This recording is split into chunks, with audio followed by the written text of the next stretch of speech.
Alors pour moi, l'économie de demain, c'est une économie qui est inclusive, qui est compréhensible par le grand public et qui permet d'intégrer l'ensemble des parties prenantes. Et pour moi, les parties prenantes, c'est les particuliers, les États et aussi l'environnement et l'ensemble des citoyens en fait.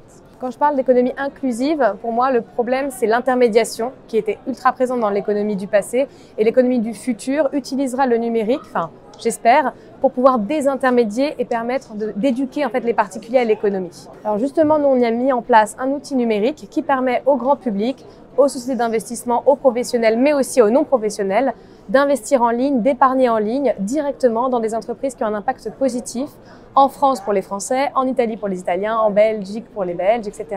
et contribuer au développement de Startup for Good, d'entreprises qui utilisent le numérique pour le bien commun, développement de logements sociaux, d'entreprises de l'économie sociale et solidaire, du développement de nouvelles énergies, etc.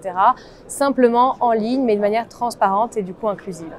L'intérêt de cette journée pour moi, c'est de pouvoir développer l'ITA.co, donc notre société aussi, au niveau local. Donc on est en train de lancer un fonds d'investissement au Luxembourg permettant de couvrir l'ensemble de la grande région, donc la Lorraine mais également la Wallonie. Et mon objectif c'est de trouver des partenariats locaux parce qu'il faut aller aussi dans l'économie de demain contre ce phénomène de la numérisation qui industrialise d'une certaine manière l'économie et les plateformes. Il faut garder quand même cette approche très localisée pour accompagner les acteurs du territoire, sinon on ne construira jamais une vraie économie qui satisfera en fait suffisamment les citoyens. Je conseillerais aux jeunes aujourd'hui d'arrêter de trop se focaliser sur les outils, sur les technologies, mais plus sur les impacts en fait que vont avoir ces technologies, parce que c'est en ayant des impacts vraiment tangibles qu'il arrivera à monter un projet qui a du sens. Toutes les plateformes numériques, les trucs qui aujourd'hui disparaissent du jour au lendemain, c'est parce que derrière ils n'étaient pas tangibles et ils ne se reposaient pas vraiment sur des choses concrètes et opérationnelles et qu'ils étaient trop encore nébuleux.